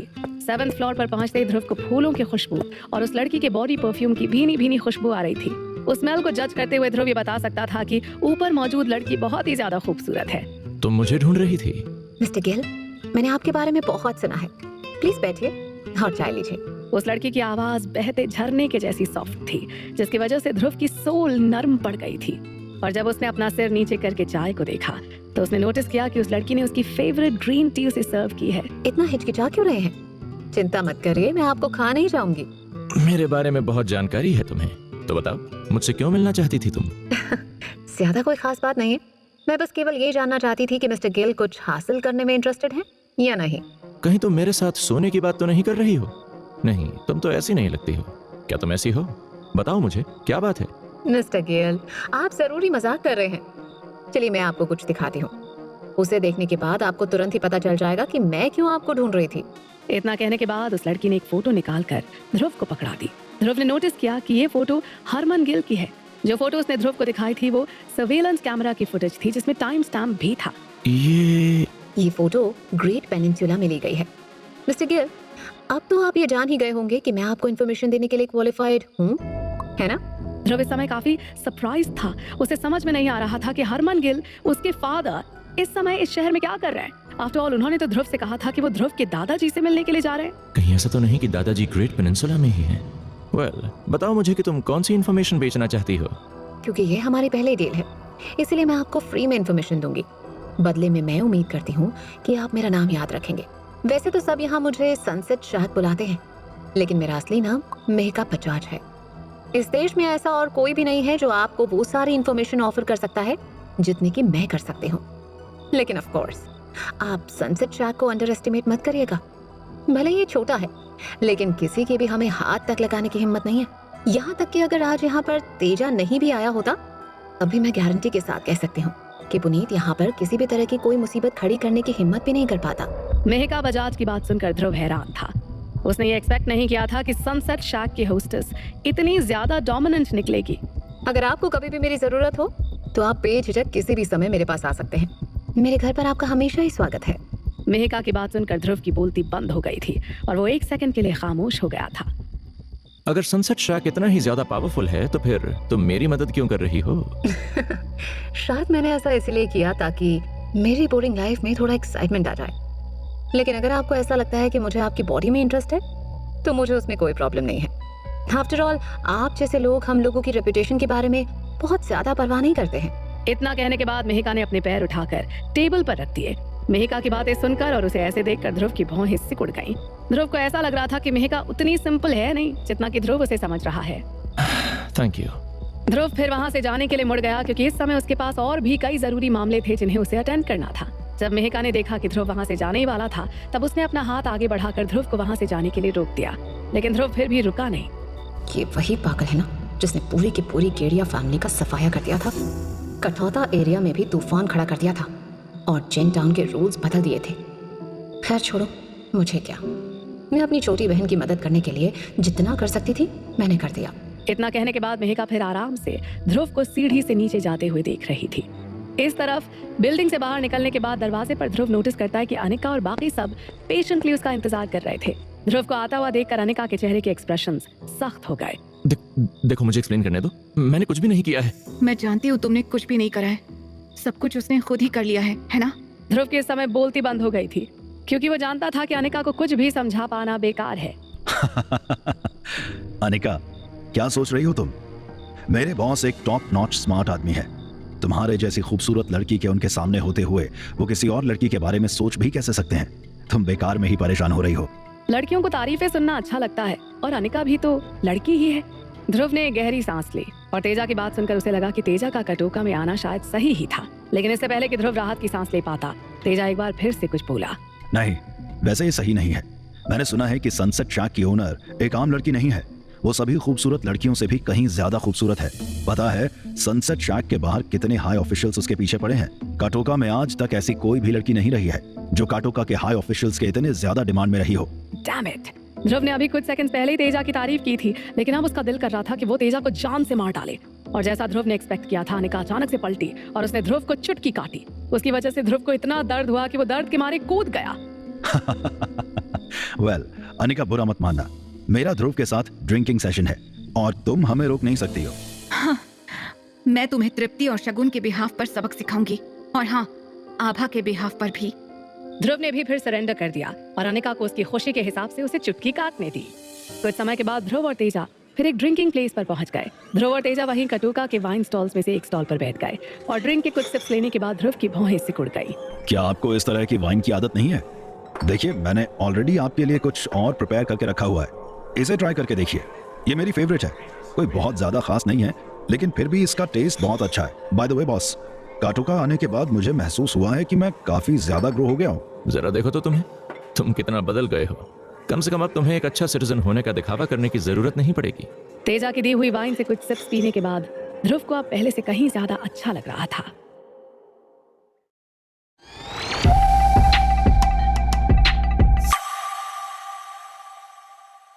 तुमने बस केवल 3 ही महीनों में पूरे के पूरे शहर में अपना राज जमा लिया। बॉस, आप कैसी बातें कर रहे हैं? क्या आप इस तरह की छोटी सी जगह पर अपना कब्जा जमाने में मेरी काबिलियत को अंडर एस्टिमेट कर रहे हैं? तेजा की बात सुनकर ध्रुव इस समय पूरी तरह से हैरान था। आफ्टर ऑल कटोका कोई जगह नहीं थी, वो एक वेल डेवलप्ड और टॉप शहरों में से एक था। ऐसे में उस पर कब्जा जमाना आसान कैसे हो सकता था? तुम 3 महीनों में ये करने में कैसे कामयाब हो पाए? ऑफ कोर्स, मैंने शॉर्टकट लिया है। काटोका में 1 महीना बिताने के बाद मैंने ग्रेट पेनिनसुला पर कब्जा जमाया। उस 1 महीने में मैं ऑलमोस्ट हर दिन अपनी जिंदगी के लिए लड़ा। ज्यादातर समय तक मेरी पूरी की पूरी बॉडी 100 से भी ज्यादा घावों से कवर्ड रहती थी। लेकिन फिर कुछ समय के बाद ग्रेट पेनिनसुला के लोग फिर चाहे वो किसी भी इंडस्ट्री के क्यों ना हो, मुझे देखकर उन्हें अपना रास्ता बदलना ही पड़ता था। ध्रुव समझ सकता था कि तेजा किस दौर से होकर गुजरा है। जब तक कोई बेवकूफ नहीं होगा तब तक कोई भी इस तरह के पावरफुल और निडर आदमी को प्रोवोक करने की हिम्मत नहीं करेगा। लेकिन फिर भी आज मैं जो कुछ भी हूँ उसके लिए मैं आपके डैड को शुक्रिया बोलना चाहूंगा। एक बार रास्ते में मेरी उनसे मुलाकात हुई थी और उन्होंने मुझसे कहा था कि मैं खुद को थोड़ा कंट्रोल करके ग्रेट पेनिनसुला में आपका इंतजार करूं। तेजा की बात सुनकर ध्रुव और भी ज्यादा कंफ्यूज्ड हो गया था। उसके डैड 1 महीना पहले ही ग्रेट पेनिनसुला आ गए थे, लेकिन ध्रुव को समझ में नहीं आ रहा था कि हरमन को कैसे पता चला कि ध्रुव वहां पर जाएगा, और यहाँ तक कि उसने तेजा से ध्रुव का इंतजार भी करने को कहा था। वो अब कहाँ पर है? बॉस, अब आप मेरे लिए चीजें मुश्किल बना रहे हैं। आप अच्छे से जानते हैं कि आपके डैड किस तरह के मॉन्स्टर हैं। वो कहाँ जाते हैं कहाँ नहीं, मैं वो सब कंट्रोल नहीं कर सकता हूँ। पर हाँ, मैंने सुना है कि उनकी अपीयरेंस ने काटोका में बहुत से लोगों का ध्यान अपनी तरफ खींचा है। अभी तेजा खुशी खुशी ध्रुव के साथ ड्रिंक करते हुए बातें कर ही रहा था कि तभी एक आदमी ने तेजा के पास आकर उसके कान में कुछ कहा। अपने आदमी की बात सुनकर तेजा की भौं सिकुड़ गई। क्या हुआ? बॉस, मेरे लोगों ने मुझे बताया है कि सनशाइन इंक ने आज मेरे साथ निपटने का प्लान बनाया है। तुमने उनके वारिस की इस तरह से बेइज्जती की है। ऐसे में अगर वो लोग तुम्हारे साथ डील नहीं करेंगे तो वो चीज ज्यादा अजीब होगी। बॉस, मेरे कमांड के अंडर इतने सारे लोग और स्ट्रेंथ इसलिए हैं क्योंकि फ्रांस की ज्यादातर वर्कफोर्स को मैंने इकट्ठा करा है। वो सब के सब अलग अलग शहरों और इंडस्ट्रीज में सबकी नजरों के सामने छुपे रहते हैं। सनशाइन इंक में मेरे स्पाई से मुझे पता चला है कि ग्रेट पेनिनसुला में मेरे 30 लोग घायल हुए हैं और उन लोगों को ऐसा दिखाया है कि ये एक एक्सीडेंट है। तो फिर तुम अब क्या करने वाले हो? मैंने उससे कहा था कि मैं पूरे के पूरे सनशाइन इंक का सफाया कर दूंगा। आपको क्या लगता है? तेजा की बात सुनकर ध्रुव का चेहरा सवालों से भर गया था। जब तेजा ने पहले कहा था कि वो पूरे के पूरे देसाई क्लान का सफाया कर देगा, तब उसने इस बात को बहुत ज्यादा सीरियसली नहीं लिया था और उसे लगा कि ये बस तेजा की तरफ से एक वार्निंग है। लेकिन अब उसे लग रहा था कि तेजा उस समय सीरियस था और वो वाकई सनशाइन इंक का सफाया करके रहेगा। वैसे भी मैं इस सनशाइन इंक से थक गया हूँ। मैंने पहले कोई एक्शन इसलिए नहीं लिया था क्योंकि तुम्हारे डैड हरमन ने मुझसे कहा था कि आपके यहाँ पर आने तक मैं लो प्रोफाइल रखूं, और जब आप यहाँ पर आ ही गए हैं तो मुझे फिर खुद को और ज्यादा कंट्रोल करने की जरूरत नहीं है। मैं सनशाइनिंग का सफाया करने के लिए उन्हें अपनी असली काबिलियत दिखाऊंगा। इसे आप काटोका में आपके आने का मेरी तरफ से गिफ्ट समझिए। तेजा इस समय ऐसे बात कर रहा था जैसे कि वो सनशाइन इंक का सफाया करने के बारे में नहीं बल्कि किसी जानवर को मारने के बारे में बात कर रहा हो। उसकी बात सुनकर न सिर्फ ध्रुव बल्कि तेजा के बगल में बैठे बाकी के लोग भी हैरान रह गए थे। वहाँ पर कुछ पलों के लिए खामोशी छा गई थी और ध्रुव को लग रहा था कि वहाँ पर मौजूद सभी लोग मौके की गंभीरता को समझने की कोशिश कर रहे हैं। लेकिन इससे पहले कि कोई रिएक्ट कर पाता, तेजा जोरों से हंसने लगा और उसके साथ साथ बाकी के लोग भी हंसते हुए सनशाइन इंक और पुनीत की बर्बादी के लिए अपनी एक्साइटमेंट शेयर करने लगे। As long as Teja sunshine Inc पर हमला करने को डिसाइड करता है, वहाँ पर मौजूद कोई भी मेंबर कायरता नहीं दिखाएगा। ध्रुव, तुम्हें कोई एतराज है? बिल्कुल भी नहीं। तुम यहाँ पर पुनीत को क्यों ढूंढ रही थी? तुम्हारा इससे कोई लेना देना नहीं है। वंशिका की बात सुनकर ध्रुव हैरान था, और रही बात वंशिका की तो उसने फिर पलट कर अपनी ड्रिंक का सिप लिया और उसके बाद अपने होठों पर ऐसे जुबान फिराई जैसे कि वाइन का टेस्ट बहुत अच्छा हो। मुसीबत में पड़ने से पहले मेरा भाई देसाई फैमिली से मिलने गया था। मुझे ये पता लगाने में बहुत ज्यादा समय लग गया कि पुनीत सनशाइन इंक डॉट का वारिस है और उसे क्लैन से बहुत से फायदे मिले थे। मुझे नहीं लगता कि आधार की मौत उतनी सिंपल है जितनी कि वो नजर आ रही है। तुम खुद अपने आप से कटोका आ गई हो। क्या तुमने कभी भी एक पर्टिकुलर सिचुएशन के बारे में नहीं सोचा? कैसी पर्टिकुलर सिचुएशन? ये सिचुएशन की हो सकता है कि पुनीत बेवकूफ न हो और उसे एक ही झटके में तुम्हारा प्लान पता चल गया हो। इसके अलावा तुम्हारा और आधार का खून का रिश्ता है। ऐसे में कोई भी नॉर्मल आदमी एक बार देखने भर से ही ये बता देगा कि तुम और आधार आपस में रिलेटेड हो। ध्रुव की बात सुनकर आसपास के लोग तुरंत ही हंसने लगे और वंशिका हैरान हो गई। अचानक से उसे समझ में नहीं आ रहा था कि वो ध्रुव की बात का क्या जवाब दे।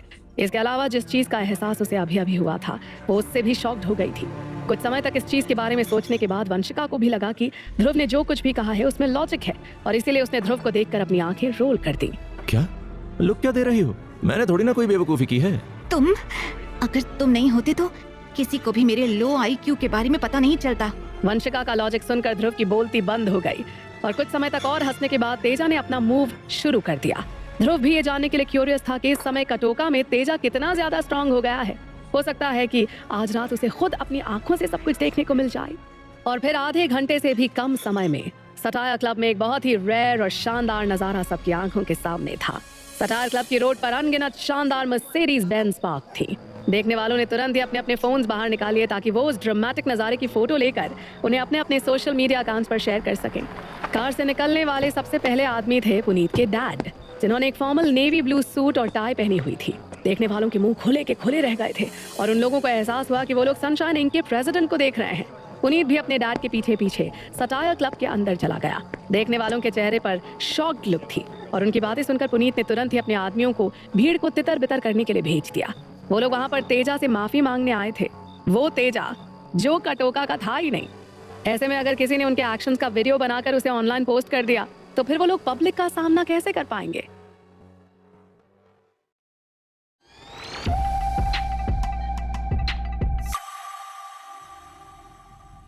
वैसे भी पुनीत को समझ में नहीं आ रहा था कि क्यों उसके डैड तेजा से निपटने के बजाय अभी भी उसके साथ नेगोशिएट करने के लिए आए हैं। लेकिन फिर पुनीत अपने डैड की बात मानने के अलावा और कुछ कर भी नहीं सकता था। पर पुनीत के डैड सभी चीजों को इग्नोर करके तेजा की तरफ चले गए। तेजा, मैं अपने बेटे को तुमसे माफी मांगने के लिए लेकर आया हूँ। पुनीत के डैड की बात सुनकर न केवल पुनीत बल्कि खुद ध्रुव भी शॉक्ड रह गया था। तुम अपने आप को समझते क्या हो? कौन हो तुम? क्या हम दोनों एक दूसरे को जानते हैं? पुनीत के डैड सच्चे दिल से माफी मांग रहे थे, लेकिन तेजा का रिएक्शन कुछ ज्यादा ही था और यहाँ तक कि उसने पुनीत के डैड को डांट भी दिया था। वो सबसे बड़ी फर्म के एक रिप्यूटेड चेयरमैन थे, लेकिन इसके बावजूद तेजा ने उन्हें इतनी बुरी तरह से बेइज्जत कर दिया था। लेकिन सबसे ज्यादा हैरानी की बात यह थी कि पुनीत के डैड ने किसी भी तरह का कोई भी नेगेटिव रिएक्शन नहीं दिखाया था। जी मैं समझता हूँ। हाँ, मैं वाकई में बेवकूफी भरी बात कर रहा था। अपने डैड के बगल में खड़ा पुनीत इस समय गहरी सांसें ले रहा था। भले ही वो लोग उसे बर्दाश्त कर सकते हो, लेकिन फिर भी ये बर्दाश्त करने वाली बात नहीं थी। अगर किसी को पता चल गया कि सनशाइन इंक के चेयरमैन ने एक अंडरग्राउंड लीडर से माफी मांगी है तो फिर कौन ही लोग उनकी इज्जत करेंगे। तेजा, मैंने सुना है कि तुमने सनशाइन इंक का सफाया करने के लिए ऑलरेडी लोगों को ऑर्डर दे दिया है। देखो प्लीज ऐसा मत करो।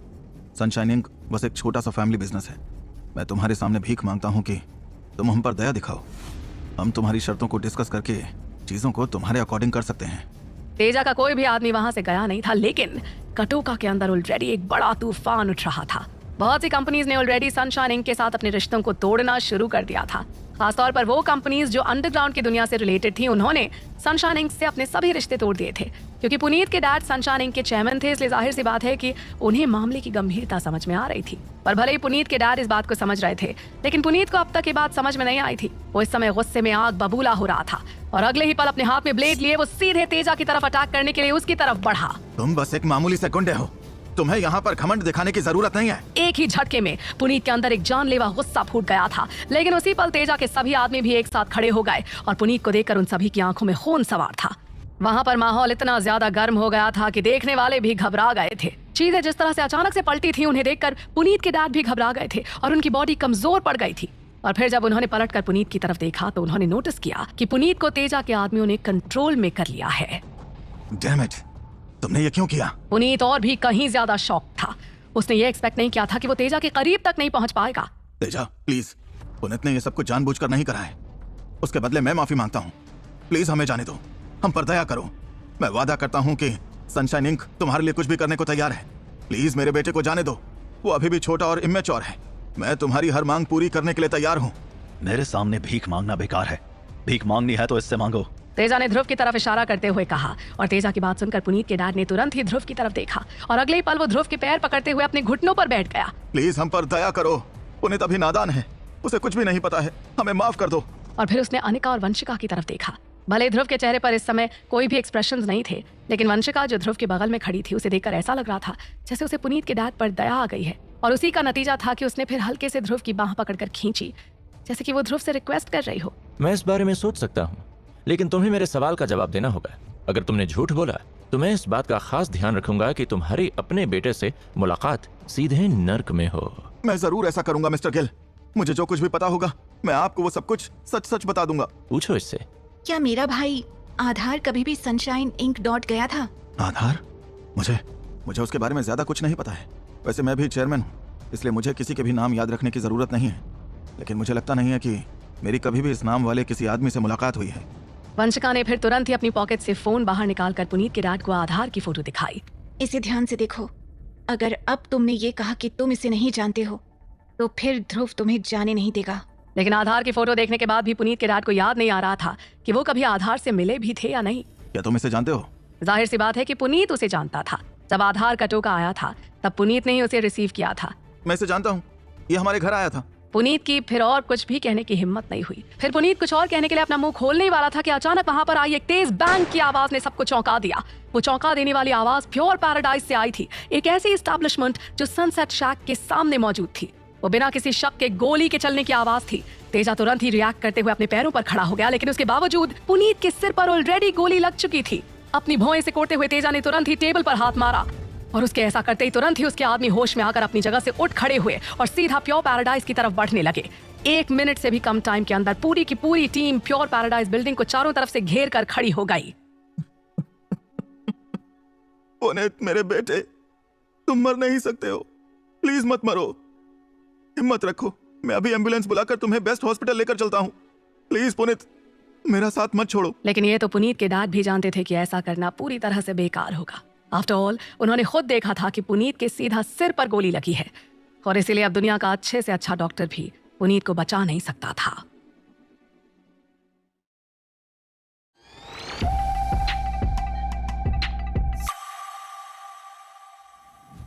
रोको उसे, हम उसे ऐसे बचकर जाने नहीं दे सकते हैं। प्योर पैराडाइज को चारों तरफ से घेरने के बाद तेजा के आदमी बैचेस में बिल्डिंग के अंदर घुस गए।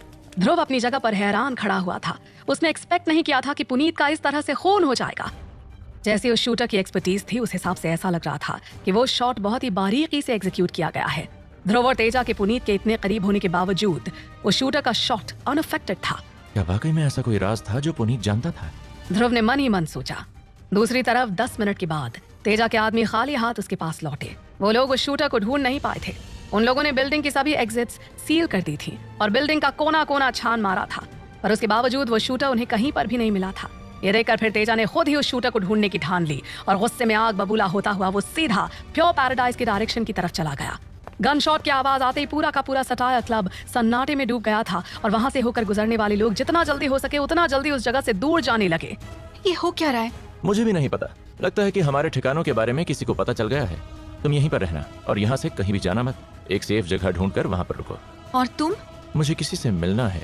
क्या तुम उस काटोका वाली लड़की से मिलने जा रहे हो? क्यों, तुम्हें जलन हो रही है क्या? बिल्कुल भी नहीं। ठीक है, जाओ जाकर मिलो उससे। तेजा प्योर पैराडाइज जा रहा है और वो शूटर बहुत ही खतरनाक हो सकता है। तुम्हें तेजा की मदद करनी होगी। Good girl. उसके बाद फिर ध्रुव तुरंत ही सनसेट शैक की तरफ चला गया। फाइनली तुम आ ही गए। सनसेट शैक पहुंचते ध्रुव को एक आवाज सुनाई दी और वो आवाज किसी और की नहीं बल्कि मेहका बजाज की थी। तुम्हें पता था कि मैं आऊंगा? ऑफ कोर्स, मुझे पता है। आफ्टर ऑल मैं इतनी खूबसूरत हूँ कि कोई भी ज्यादा समय तक मुझसे दूर नहीं रह सकता है, इसलिए मैं जानती थी कि तुम जरूर ही आओगे। सीधा काम की बात पर आते हैं। Not romantic. खैर, प्योर पैराडाइज में जो आदमी है वो कोई आम असैसिन नहीं है। तुम्हें ये पता होना चाहिए कि कटौता के अपने अनकहे रूल्स हैं। किस तरह के रूल्स? सभी जानी मानी फर्म्स एक ही सोर्स की तरफ अट्रैक्ट होकर जा सकती हैं। मैं जानता हूँ कि तुम क्या कहना चाहती हो। तुम कहना चाहती हो कि वो सब के सब एक ही लीडर के लिए काम कर रहे हैं, है ना?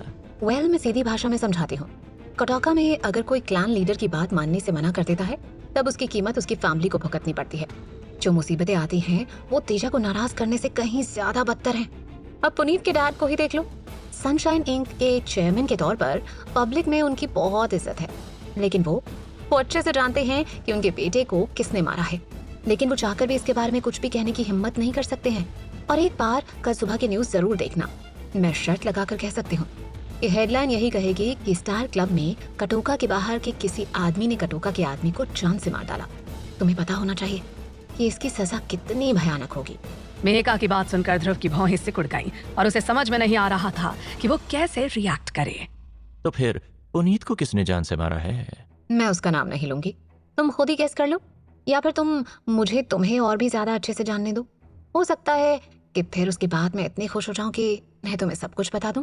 ध्रुव इस समय मेहका के साथ खेलने के मूड में नहीं था और इसलिए वो वहां से पलटकर सनसेट शैक से चला गया। इस बात का खास ध्यान रखना कि तेजा उसे प्रवोक ना करे, और तुम्हारे लिए भी समझदारी इसी में होगी कि तुम भी कुछ दिनों के लिए छुप जाओ, अगर तुम्हें पता है कि तुम्हारे लिए क्या अच्छा है। लेकिन ध्रुव ने मेहका की एडवाइस को सीरियसली नहीं लिया।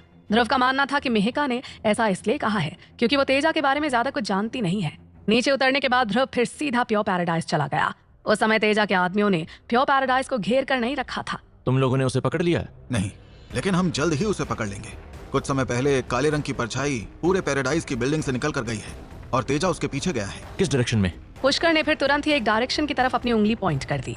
ध्रुव फिर पलटा और तुरंत ही तेजी से उस डायरेक्शन की तरफ चला गया। आगे एक अंधेरी गली जैसी थी जहां पर बहुत ज्यादा लाइट्स नहीं थी। ध्रुव अकेला था जो तेजा और उस असासिन के पीछे जा रहा था और ध्रुव और उनके बीच की दूरी बस 3 सेकंड्स की रह गई थी। लेकिन 3 सेकंड्स के बाद ध्रुव उन लोगों के करीब पहुंच गया और वहां पर उसे एक आदमी नजर आया जो खून में लथपथ पड़ा हुआ था। और जब ध्रुव ने उसे करीब से देखा तब उसे एहसास हुआ कि वो आदमी कोई और नहीं बल्कि तेजा था। ये सब कुछ किसने किया है? बॉस, क्या आपको भी इस बात पर शक है कि ये काम उसका है?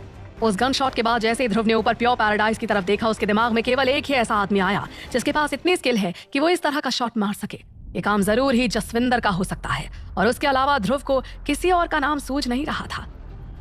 हाँ, लेकिन फिर ध्रुव भी ये जानता था कि वो शूटर जसविंदर नहीं हो सकता है, क्योंकि जसविंदर अभी भी हॉस्पिटल में ही है और डॉक्टर्स उसका ध्यान रख रहे हैं। क्योंकि जसविंदर की मसल्स हार्ड हो गई थीं, इसलिए डॉक्टर ने ध्रुव को इन्फॉर्म किया था कि उसकी फुल रिकवरी बहुत ही ज्यादा चैलेंजिंग होगी। जब तुम उसके साथ लड़े थे तब तुम्हें कैसा महसूस हुआ था? कुछ खास नहीं लगा था। उसकी फाइटिंग स्किल्स अच्छी और एक्यूरेट थी, लेकिन कुछ ऐसा था जो सही नहीं लग रहा था। अपनी बात समझाते हुए तेजा के चेहरे के एक्सप्रेशंस काफी ज्यादा अजीब थे। शायद ऐसा इसलिए था क्योंकि तेजा का टोका में केवल एक वजह से आया था और वो था पहले से कहीं ज्यादा स्ट्रॉन्ग बनना। लेकिन ऐसा लग रहा था कि उस आदमी के साथ हुई लड़ाई ने तेजा को निराश कर दिया था, क्योंकि वो आदमी 1 मिनट से भी कम में तेजा की पकड़ से निकलकर भाग गया था। ये सब मेरी गलती है। अगर मैंने उसे अंडर एस्टिमेट नहीं करा होता तो वो बचकर नहीं भागता। तुम्हें खुद को दोष देने की जरूरत नहीं है। जसविंदर और वो आदमी बहुत ही ज्यादा एक जैसे हैं। मैं समझ सकता हूँ कि क्यों तुम्हारे अंदर उसको चैलेंज करने की इच्छा जाहिर हुई। नहीं, वो आदमी जसविंदर नहीं था। भले ही मैं बस केवल 1 ही मिनट तक उस आदमी के साथ लड़ा हूँ, लेकिन उसमें भी मुझे उसकी क्वालिटी तुरंत ही पता चल गई थी। और जो भी है वो एक वर्दी दुश्मन तो जरूर है। उसकी पर्सनालिटी, उसके मूवमेंट्स और यहाँ तक कि उसके घूरने का अंदाज भी एग्जैक्टली जसविंदर के जैसा था। लेकिन मैं ये दावे के साथ कह सकता हूँ कि वो जसविंदर नहीं था। क्या मतलब है तुम्हारा? तुम्हें क्या लगता है कि फिर वो कौन है? मुझे नहीं पता। भले ही उस असासिन के मूवमेंट्स और रूटीन्स जसविंदर से मिलते जुलते थे, लेकिन तेजा इस बात के लिए श्योर था कि वो आदमी किसी भी कीमत पर जसविंदर नहीं है। कुछ सेकंड्स के बाद तेजा के आदमी भी उस जगह पर पहुंच गए जहां पर तेजा और ध्रुव मौजूद थे। जब तेजा को उन लोगों ने खून से लथपथ देखा तब वो सब के सब शॉक्ड रह गए थे। आफ्टर ऑल कटोका में बहुत ही कम लोग ऐसे हैं जो तेजा पर भारी पड़ने के लायक हैं, लेकिन वो आदमी अकेला था और इतने कम समय में वो तेजा को नुकसान पहुंचाने में कामयाब हो गया था। ऐसे खड़े खड़े तमाशा मत देखते रहो। जाओ जाकर आसपास ढूंढो कि उस आदमी का कोई नामो निशान मिल रहा है या नहीं। तेजा के ऑर्डर देते ही उसके आदमी तुरंत ही अलग अलग डायरेक्शंस में फैलकर उस एरिया को ढूंढने लगे। ध्रुव जो तेजा के बगल में खड़ा हुआ था, उसने तेजा को देखा जो सिर नीचे करके खड़ा हुआ था। ध्रुव ने नोटिस किया कि तेजा इस समय कितना ज्यादा डिसअपॉइंटेड नजर आ रहा था, पर फिलहाल के लिए कुछ किया भी नहीं जा सकता था। कुछ देर बाद ध्रुव तेजा के साथ उसके घर आ गया। तेजा का घर ना तो बहुत ज्यादा अच्छा था और ना ही शहर के बहुत ही पॉश इलाके में मौजूद था, जहाँ एक तरफ बाकी के अमीर और इन्फ्लुएंशियल लोग आलिशान घरों में रहा करते थे। तेजा ने एक बहुत ही मामूली सा घर सिलेक्ट किया था। ऑलराइट बॉस, उम्मीद करता हूँ कि आपको बुरा नहीं लगेगा। मुझे नहीं पता कि काटोका के अंडरग्राउंड दुनिया में पैसे कैसे बनाए जाते हैं। आपके और निहाल के ऑपोजिट मेरे पास स्किल्स की कमी है। मेरी जो भी अर्निंग्स हैं वो ज्यादातर मेरे फॉलोअर्स के बीच में ही बढ़ जाती हैं। कोई बात नहीं, वैसे भी तुम्हें पैसों की तो कोई कमी नहीं है। बॉस, इस समय सबसे ज्यादा जरूरी चीज है कि हम लोग आपके डैड हरमन गिल को ढूंढे। जब वो मुझे मिले थे तब उन्होंने मुझसे एक चीज कही थी। क्या कहा था? उन्होंने कहा था कि अगर वो वापस नहीं लौटते हैं तब आपको जितना जल्दी हो सके उतना जल्दी उनके सभी बिजनेसेस के साथ डील करना है, जस्ट इन केस किसी तरह की कोई अनहोनी हो जाए। तेजा की बात सुनकर ध्रुव कंफ्यूज्ड हो गया। उसे देखकर ऐसा लग रहा था जैसे कि अब वो इस बात को लेकर कन्विंस्ड हो गया है कि कोई वजह थी जिसकी वजह से हरमन गिल ने अपने सभी बिजनेस उसे ट्रांसफर किए थे। और रही बात उसके दादा की, तो ध्रुव ने कभी भी इस बारे में नहीं सुना था कि वो कहाँ रहते हैं। ऐसे में उसे समझ में नहीं आ रहा था कि वो कहाँ हो सकते हैं, और इसीलिए इस बारे में ज्यादा सोचे समझे बिना ध्रुव ने पहले निहाल से बात करना डिसाइड किया। दूसरी तरफ ध्रुव की रिपोर्ट सुनकर निहाल हैरान रह गया था। क्या कहा तुमने? एक ऐसा आदमी जो देखने में काफी ज्यादा जसविंदर जैसा लग रहा था। बस केवल इतना ही नहीं, बल्कि उनकी पीठ की परछाई भी ऑलमोस्ट एग्जैक्टली सेम थी। और उसे समझ में नहीं आ रहा था कि वो कैसे रिएक्ट करे।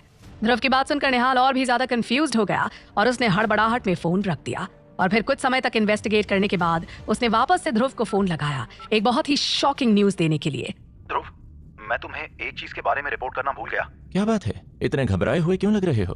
ध्रुव ने एक्सपेक्ट नहीं किया था कि आमतौर पर इतना शांत रहने वाला निहाल इतना बड़ा रिएक्शन देगा, और इसीलिए वो इस समय इतना ज्यादा शॉक्ड था।